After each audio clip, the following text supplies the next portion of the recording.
Thank you. Good evening, everyone. Welcome to the Brookline School Committee meeting. It's an additional supplemental meeting, so to speak, on March 1st. Welcome to March, everyone, 2021.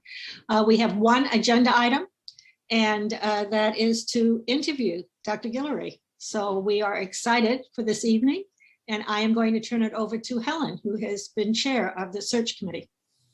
Thank you, Suzanne.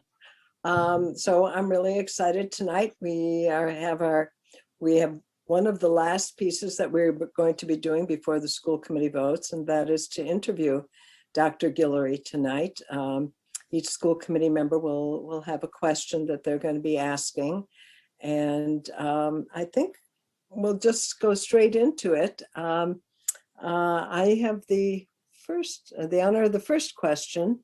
And Dr. Guillory, I'd like you, if you could, to tell us about yourself and what attracts you to Brookline and to this position.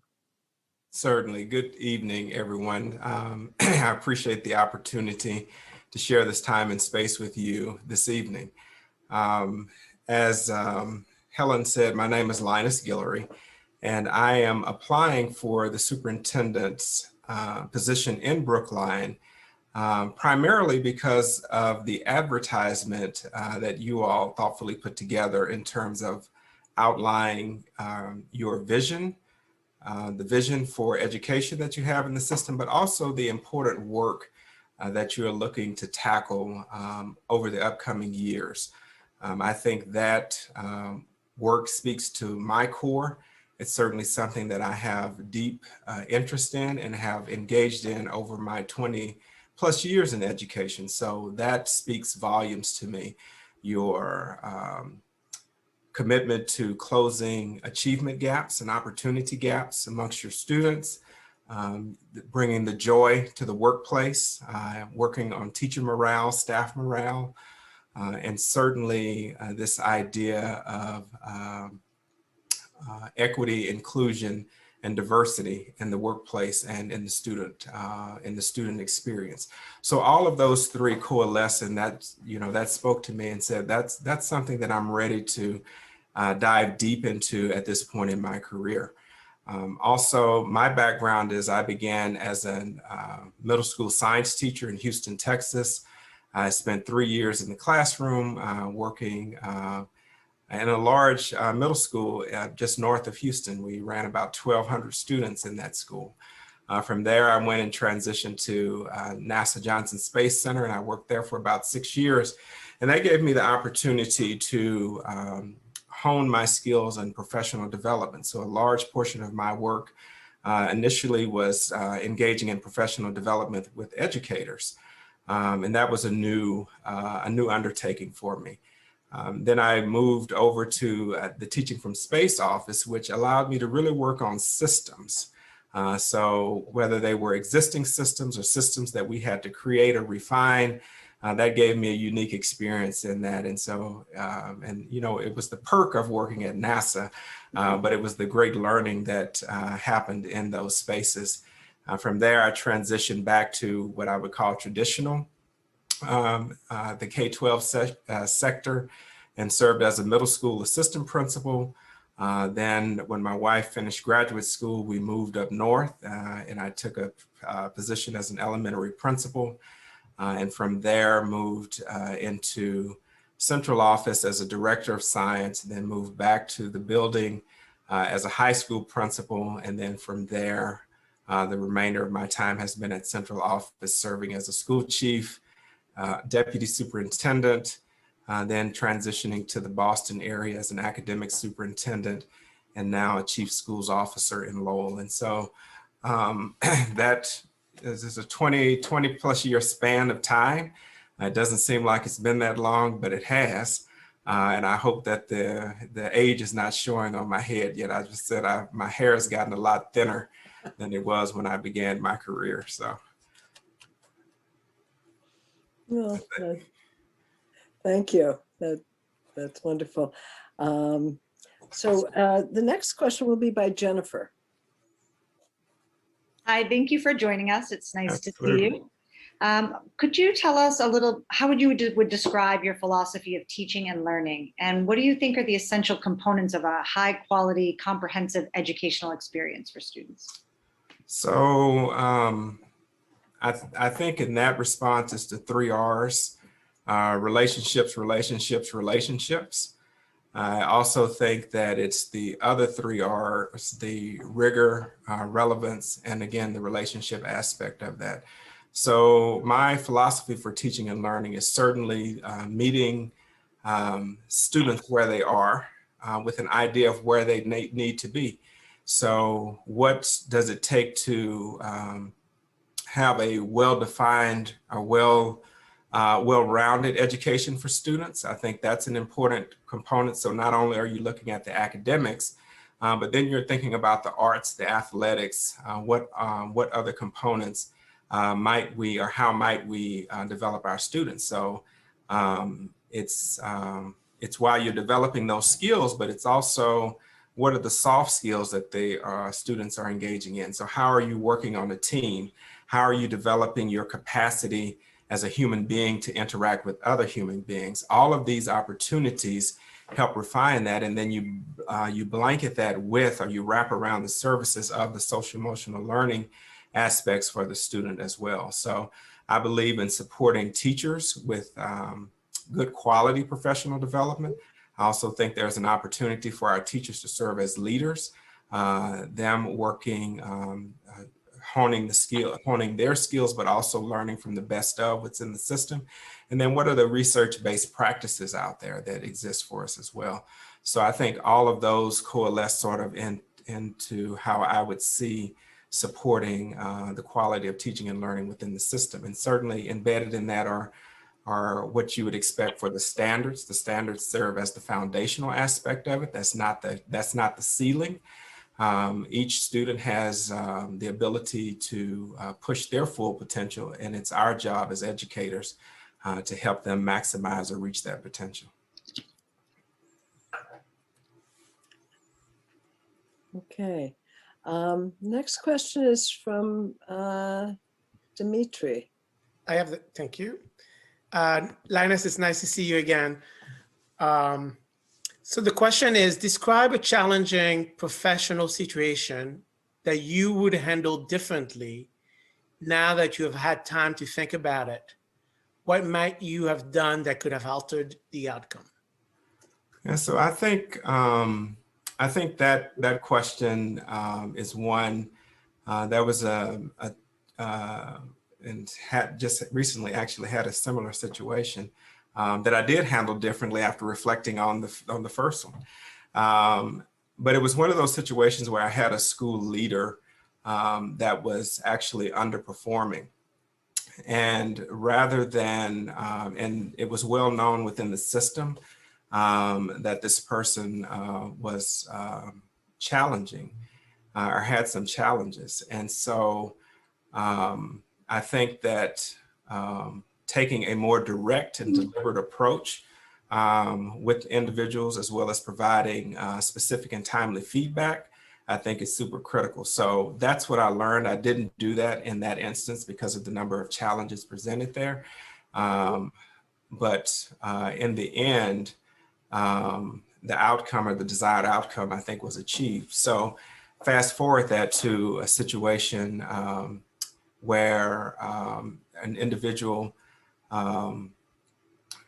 is not necessarily meeting the metes and bounds of what we need in terms of performance, having those continuous conversations about performance, as well as providing the specific and targeted feedback has been a hallmark. And then when we get to the decision point, it's one where the individual feels supported, they felt valued, they didn't feel demeaned in the process, and we were able to have an open conversation about next steps as such. And so I think that's been my learning as a result of that. And so I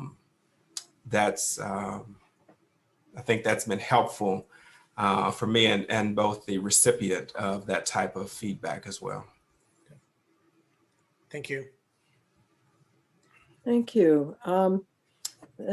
Next person is Suzanne, and I just wanted to let people know if you had follow-up questions to please feel free to ask them. Okay, Suzanne. Yeah, thank you, Helen. Hi, Dr. Guillory. It's good to see you again. So my question, it's not question so much as asking a comment. I'm thinking about teacher leaders. I think you mentioned teacher leaders, and kind of what do you see as the role at the school level, and how might we think about developing the skills that our teachers have and those who are interested in offering them opportunities throughout the district? So when I think about, the question that you raise is one that I've been reflecting about in terms of my experience in this application process. And it's one that I think is super critical for making sure that we are all understanding terms in the same way. So I appreciate you asking the question about teacher leadership.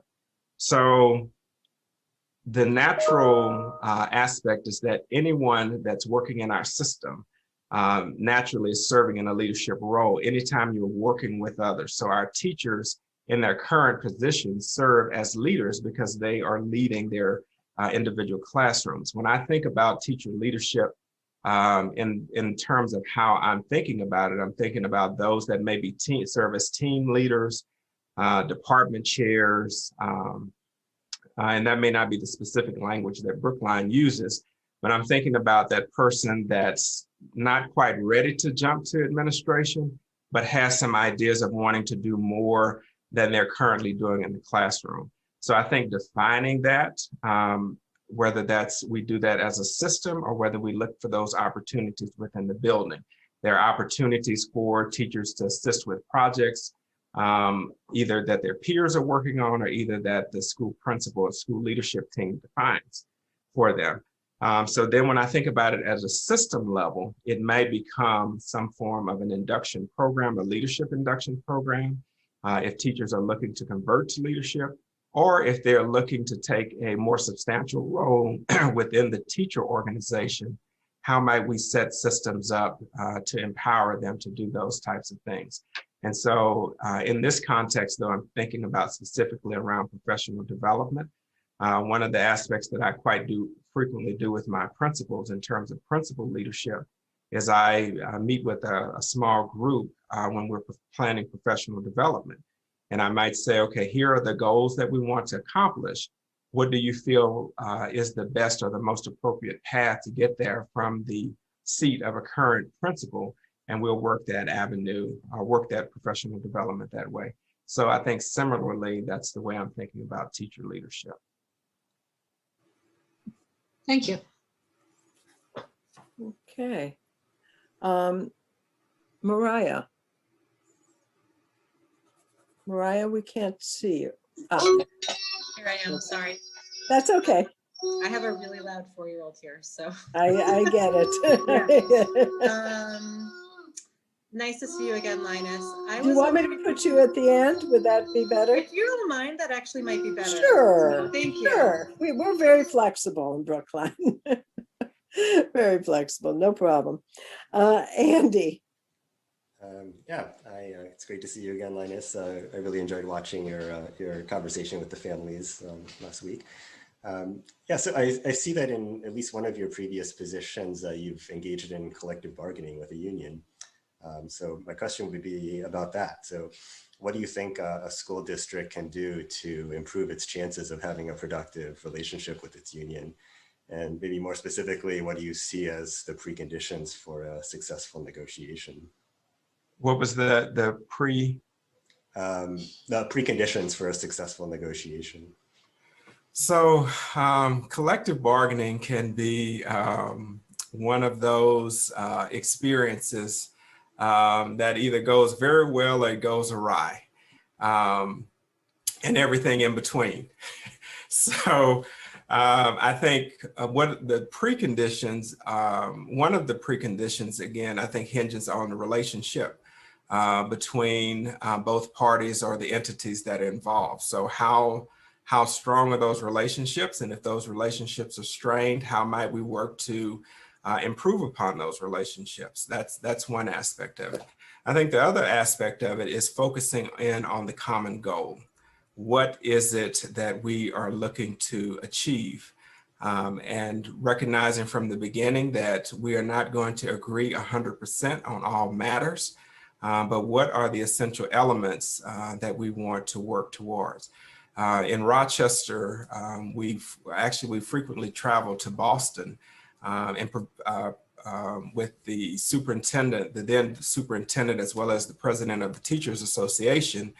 We frequently traveled and participated or engaged in professional development together. So in that, it was, the superintendent, the president of the Teachers Association, I, as the deputy, would often attend those professional development experiences. And one of it is just, again, it hinges on relationship, but it also hinges on the idea of we're both aiming for the same targets. Our pathways to getting there might be slightly different, but what are those pieces that we actually have in common? And how might we focus on those rather than what actually separates us or where our differences are? That becomes a critical piece. Also, I think this idea of trust. How do we build and establish trust with one another? Oftentimes there are little nuanced pieces that actually go a much longer way. If there's something that we're going to ask our teachers to do. So it's this idea of how do we put coins in the bank along the way so that when we need to cash in or trade those in, we actually have some equity built up or established in it. And it's not to say we're trading down or anyone's losing in that regard, but it's that we now have an understanding that we're all advocating in the best interest of our students. And in this case, we're advocating on behalf of what the staff's needs are. So I think that's sort of the approach that I would take to union negotiations, and certainly, the transparency of where we currently sit, what the struggles are, and how might we get there. I think in one of the previous conversations, I talked about this idea of salary often being one of the negotiating points when it comes to contract negotiations, but time is also another big factor that's important. It was important to me as a teacher, as well as resources and the appropriate supports that go along with that. So all of those sort of become part of the package deal. The process for getting there. In Rochester, we use this concept called a living contract, where each month we actually engage sort of in negotiations along the way versus waiting for the big contract pieces to come up. We were fortunate in the sense that we were able to negotiate an extension at that time, but then setting up for the next 3-year round. But we tend to do we tended to do the monthly check-ins or bargaining pieces. But then also we had an opportunity when several of the schools in Rochester were labeled as underperforming by the state. That was a big negotiation that we had to undertake with the union, and that teachers were going to need to be moved around. And so that was a pretty big deal. And so again, it was understanding here's where this is coming from, here's what the intended target is, and then how might we build the pathway or build the bridge from where we're starting to where we're going? How do we build that together in that sense? Did those negotiations involve an elected school committee as well as administration? So the process that for Rochester, the school committee is elected, but what the school committee would get involved on the tail end of those. So it was primarily the administration and the teachers union that would embark on those. And then once we solidified, we ran it through legal. Legal would be involved in the process. Then it would go to school committee for approval. So I, just for everybody's knowledge, actually did a reference check on Dr. Guillory in Rochester, and one of his references was the head of the union there, who actually spoke quite highly about you, Dr. Guillory, but also told me about what what they were doing in Rochester, which is very much like the interest-based bargaining. It's another term for it. But it was interesting how they were bargaining every month, really. It wasn't like they left everything till the end and tried to resolve things as they went along. So money was the only thing left at the end, is the way at least that he explained it to me. I'm not sure if that I got it right, but that's basically what he said. But he did speak very highly of you, Dr. Giller. David. Good evening, Dr. Guillory. Nice to see you again. So Thanks. my question is around budget. What is your process for making decisions, setting priorities regarding the allocation of resources, especially during times when towns are facing deficits? So I think very similarly to the negotiation question, as well as the teacher leadership question, we have to look at what our fundamental commitments are. How might we keep our program stable, especially in a time when there are financial challenges? In years of surplus, we tend to be generous with the offerings that we allow our schools to make. But in times of crisis or financial strain, we then sometimes can make some wild shifts. So one of the, there are several attributes or paths to budgeting, but I think one that I've seen or utilized is one, I won't necessarily call it zero-based budgeting, but it's in essence, what's our core? So when I'm looking at a departmental budget, for example, I will say, rather than taking what you had and rolling it forward and scaling back from there, let's look at what our goals are and then what resources are needed to accomplish that goal. That's from a departmental standpoint. When you're looking at a school-based budget, it's certainly looking at what are our core requirements, listing those on your asset sheet, and then looking at what are the added resources above and beyond the core. And then when you're making these tougher financial decisions in terms of what might be trimmed off, in the sense you don't do that in isolation of the departments or those that are being impacted.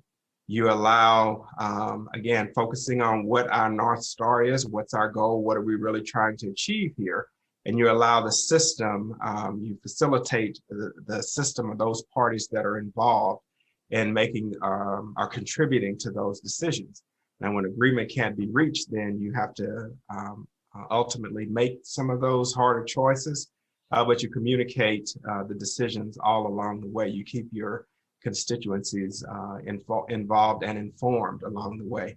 Again, not everyone will agree, but you allow the opportunity for input, as well as to make sure that folks are heard along the way in those processes. Did I capture everything, David, in your question, or did I miss? Oh, yes, thank you. Okay. Yeah, Susan. Yeah, thank you so much. Just to follow up on that question about budgeting, can you share with us what size budgets you've had authority over and what size budgets you've had significant input into, and just some of the experiences that you've had? Because obviously some of the revenues that we get as a school district change over the course of a year, even after we've set the budget. So if you can share your experiences with a dynamic budget environment as well. Sure thing. So I've been involved in systems where Rochester is certainly the largest, with nearly $1 billion budget. I would probably say Ithaca was the smallest in terms of a campus-based budget of a few $1 million. Direct oversight in the teaching and learning department in Rochester, my budget ranged, I think, in the range of 70 million or so. But again, a good portion of that is staff allocations. We had a number of grants in the teaching and learning department. Special ed is a whole separate budget that I oversaw through a director of special education. but I allowed their budget to actually remain separate from the teaching and learning budget. So again, very much those similar processes. I mean, Rochester's no stranger to budget challenges. And we went through an iterative process of here's what I need to improve the quality of teaching and learning in the system. And it's the Rolls Royce. And the reality of it is that Rolls Royce is not going to make it through this particular space. So then we go through the iterative, okay, what might we trim? And so then you get okay, I need you all to cut 10% from your budget. And then you start, so then we get to the idea of sort of a ranked choice or a prioritized list of what else. And these are very hard choices. It's not just, okay, well, here's the next thing that we want to remove. So there are huge implications that go with that. So it's not just the budget piece, but it's whatever else that's associated or connected to it. So it becomes an iterative process, one that goes over and over. And then we may get to the end, and then with that big trim down, and then we would prioritize a list of add backs. So, and again, teaching and learning, I'm advocating on behalf of my department as well as on behalf of schools. You had operations, the chief of operations advocating for what he needed, the deputy of administration advocating for what he needed. So that was then this add back as appropriate as well. But we did it again as a centralized leadership team where we each, we basically, it's like defending your dissertation. We would have to go up and, here's what we'd have to present. There'd be times we pull the school committee or the school board into executive session and have these conversations and go through these similar processes with them as well. So lots of long hours and long nights in those situations where we were having hard budget challenges. But again, it's been this idea of, again, focused relentlessly on what our students needed and what our staff needed. And if we remain true and committed to that, we felt that in the end, the decisions that we made, we could stand solidly behind. Great, thank you. Thank you. Barbara. Hi, Dr. Guillory. It's very nice to see you again. I have a question for you from the point of view of a teacher, really. I taught at Driscoll for a number of years, and from time to time, the superintendent would be in the building for a meeting, possibly with the principal. But after the meeting was over, he would come walking around by himself and just stop in. We all knew who he was, and he would stop into a classroom.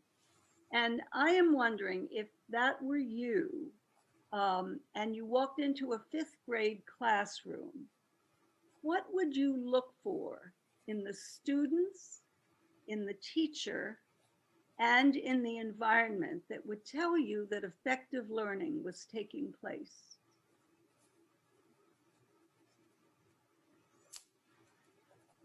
So Barbara, I have the good fortune of doing this every day. So, and I'll just take a point of personal privilege here and say that's exactly what I was doing Friday when I was visiting Brookline. That's exactly what you're describing. So I got to see some great instruction happening. So I'll talk through that lens and then I'll go back and I think answer directly your question. But Helen, we went to one class at Ridley, I believe.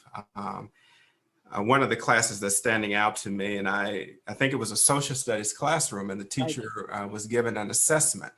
Mm-hmm. So one of the things that I did was I went and I immediately started looking over the kids' shoulders. I was looking at what they were working on. I was making interpretations in terms of the instrument that was sitting in front of them. I was looking at their responses. I remember commenting on one young guy's paper I told him, I said, I think you studied very hard, because most people don't spell Frederick Douglass's name correct. They always leave an S off the end. So I commented on that. But again, I'm looking for the silent teachers in the room. So what are the walls communicating to me? What are they saying? Are they in alignment with what the teacher is presenting? As such, I'm paying attention to not only the student's body language, I'm paying attention to their interactions from student to student. I'm paying attention to their levels of inquisitiveness. What types of questions are they asking?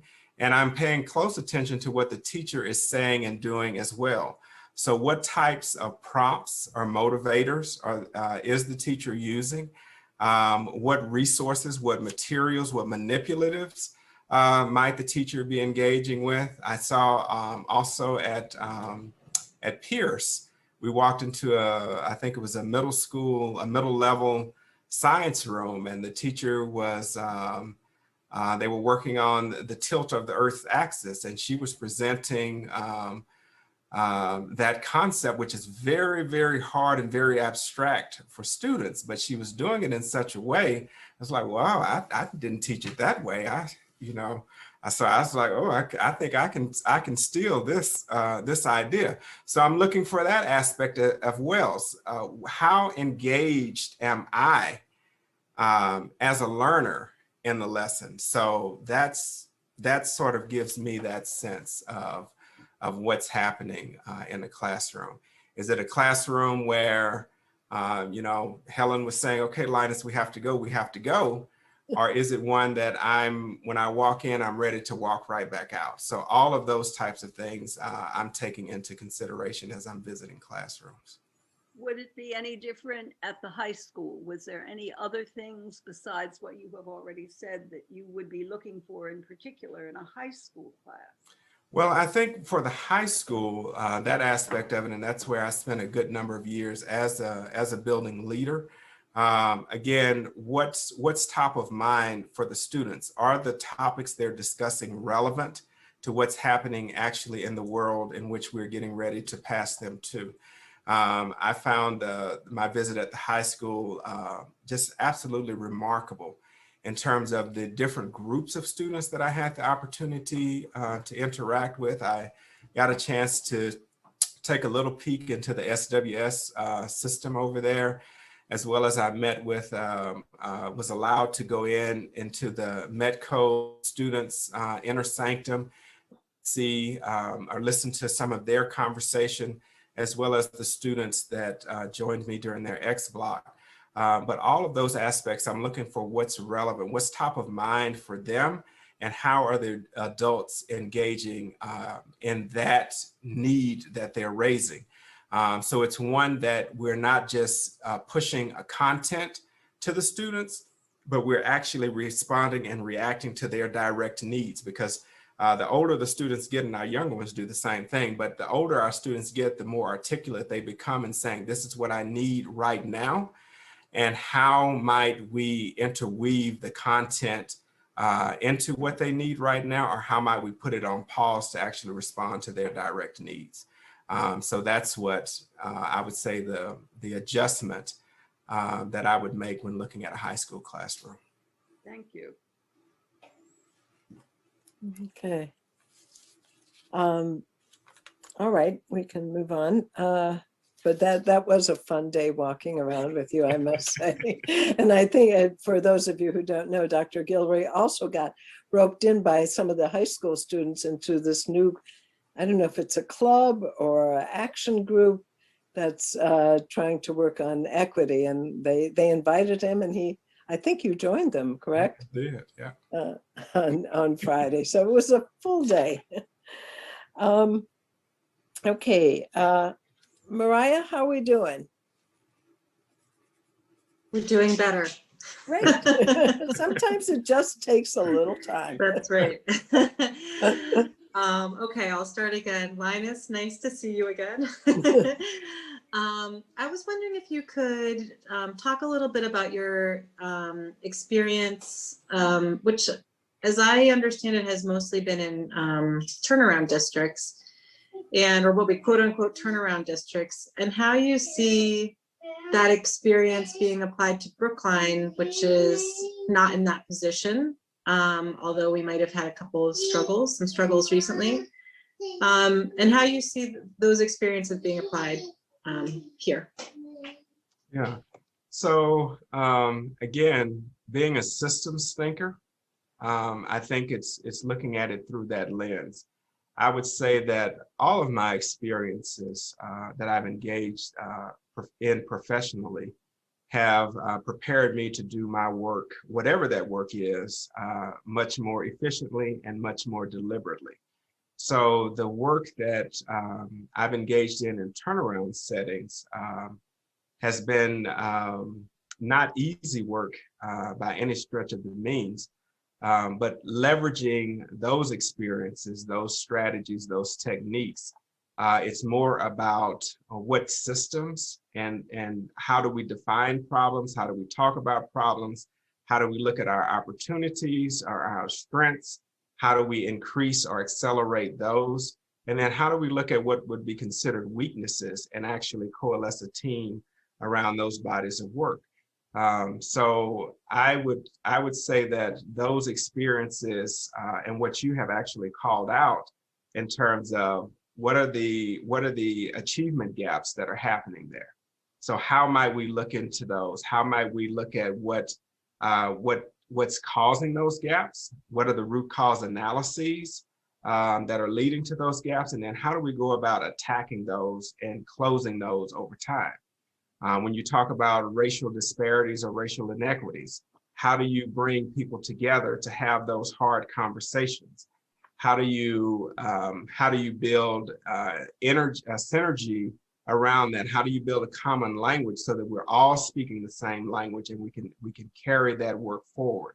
When you talk about deficiencies of joy in the workplace or low teacher morale, you're talking about in many cases some underperforming schools, and how do we recreate that energy that propels us forward? So I think all of those experiences in turnaround settings can be applied in Brookline to advance the causes that you all have already called out.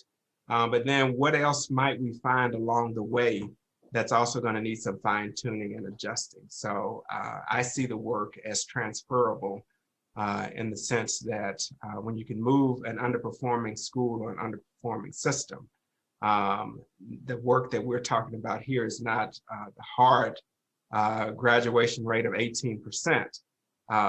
It's now how do we make sure that, and the students called it out in the session on Friday, we're tired of hearing about all these adult issues. When are we going to start talking about students?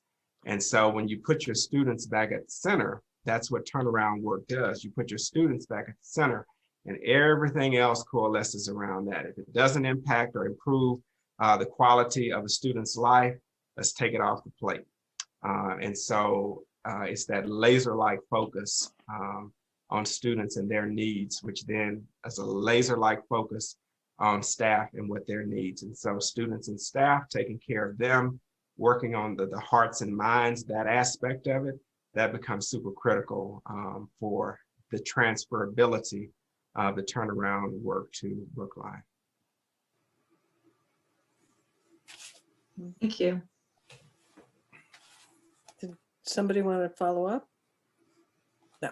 Okay. Susan. Thank you. My question actually does follow on Mariah's. So, I think we're all pretty aware that systemic racism and racial justice are two very important topics. I think in the not too distant past, Brookline had made some pretty important advances, especially in terms of senior hires, educators of color, dedicated funding through an override for equity initiatives. And those have been in a bit of a holding pattern given budget issues and, you know, superintendent transitions. And there have been some backsliding in terms of we've lost some, you know, educators of color, especially in the senior roles. And so I think it would be helpful if you could just sort of talk us through, given the last answer you just had, just talk us through some of the more systemic aspects that you see.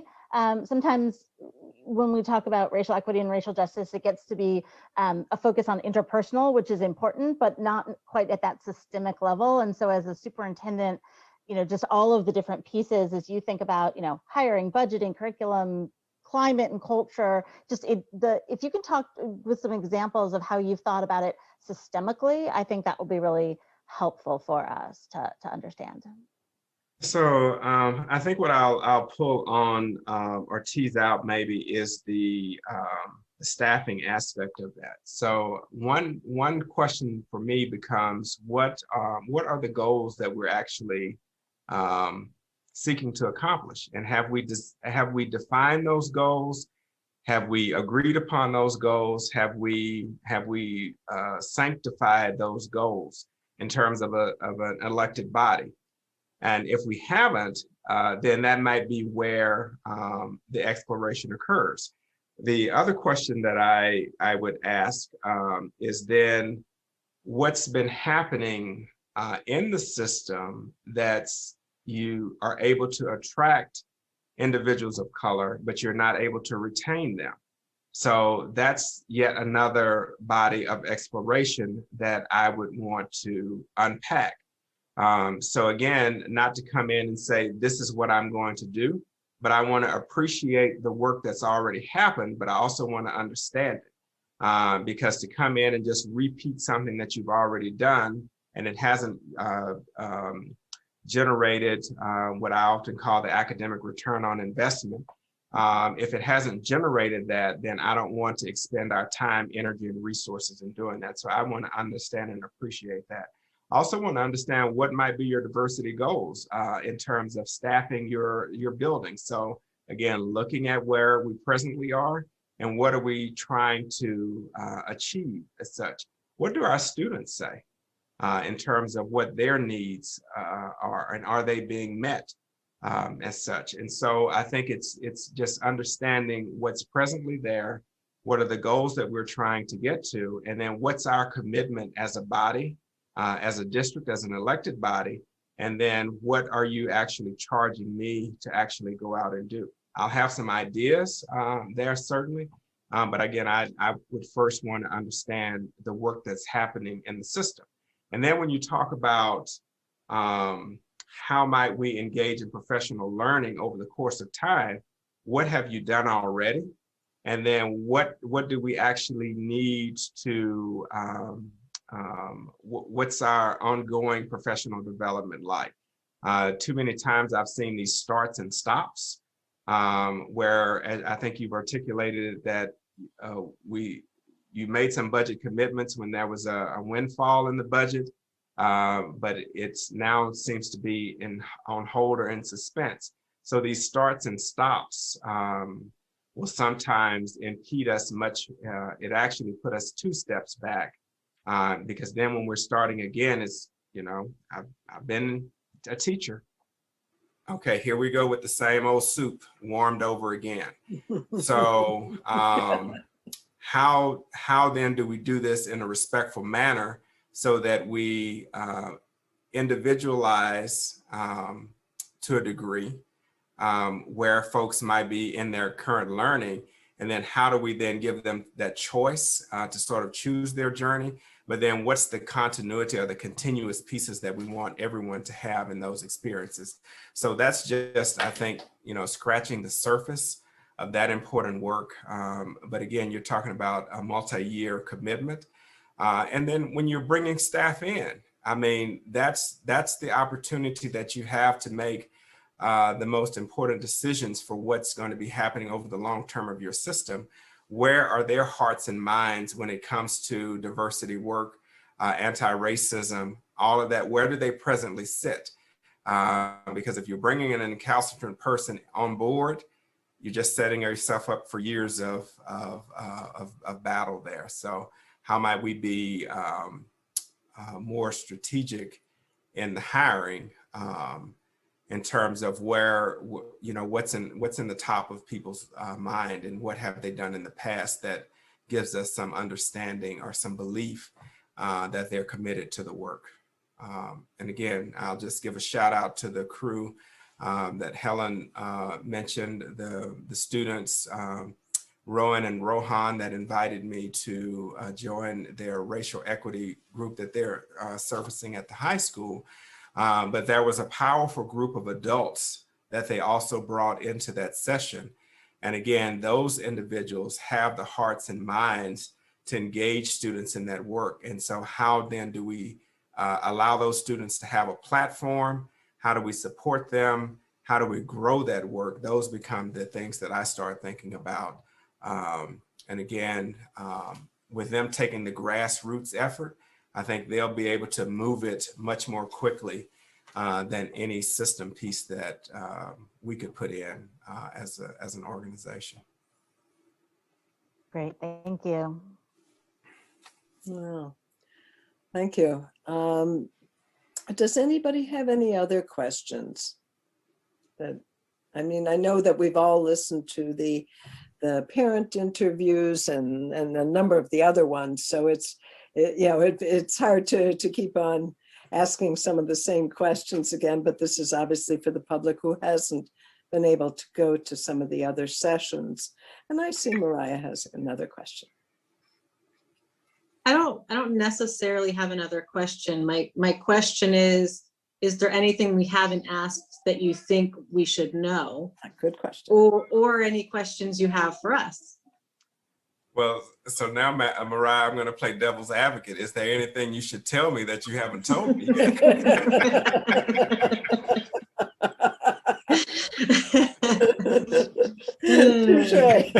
Yeah. It's a long list. It's a That's the long question list. you get to ask. There's the first one where you say, what don't we know, that you want to tell us, and then we can get to the other question.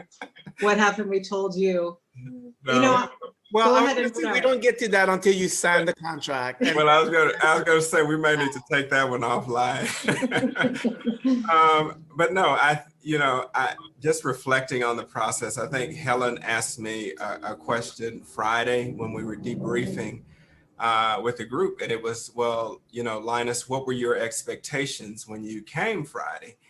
And my response remains the same as I reflected over the course of the weekend. Is I came in with a blank canvas, and Brookline painted the portrait that they wanted me to see. And I think the schools, the school communities that I visited was so rich in terms of the experiences. I could feel the culture. I could see the connectedness of individuals. I got a sense that people are treated with respect and rapport. While there may be some challenges that folks are needing support with, I think I walked away with the idea that there are some great bones here. And I don't mean that in a diminutive case at all, but that, this system is really solid. And so the question then becomes, what's the next level for Brookline? And so that's sort of where my thinking is, and working on with the school committee. Certainly, I was excited with the time that I spent with every single body that I had an opportunity to share time with. But talking with your principals, talking with the various teachers, para-educators, the coordinators, principals, assistant principals, the senior staff, the teacher union representatives, all of them, I think I gleaned so much from the different groups that, I walked away saying there's some great opportunity here. And so that's sort of the picture that I left with when Joe escorted me out. I think it was about 6 or 6:30 that evening. It was a long day. So, but it, it's a great system. And so I think it's, the question becomes, how do we define what what's next for it. And I think that's what's more exciting as well. Thank you. Thank you. I think those are great words to probably end tonight with. And we appreciate you coming and talking with us again and sharing your thoughts. So people know what the process is. On Wednesday, 4 of us will be talking with references in Lowell, doing a virtual visit there. And then on Thursday, the school committee is set to take a vote on Dr. Guillory. So unless anybody has any other questions or thoughts, we'll see you on Wednesday then. Some of us will, and then again on Thursday. Thank you, everybody. Good night. Thank you. Good night, all. Good night. Bye-bye. Thank you so much. Right, thank you so much. Thanks for coming.